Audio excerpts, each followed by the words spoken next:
రేవంత్ రెడ్డి గారి నాయకత్వం, బట్టి విక్రమార్క నాయకత్వం, సీతక్క గారి నాయకత్వం, చూపెల్లి కృష్ణ గారి నాయకత్వం, వడ్లూరి లక్ష్మణ్ గారి నాయకత్వం, ఎమ్మెల్యే వేణుమ బొజ్జు గారి నాయకత్వం, సుకనక్క గారి నాయకత్వం. నీలట్ట ಹಿಂಗೆ ನೀಲಟ್ಟ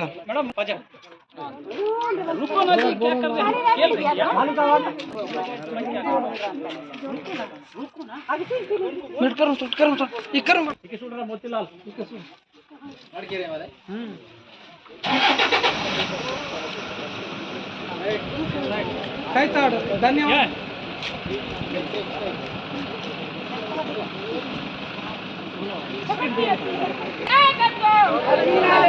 బట్టి విక్రమార్క నాయకత్వం, సీతక్క గారికి నాయకత్వం, చూపెల్లి కృష్ణారావు గారి నాయకత్వం, వడ్లూరి లక్ష్మణ్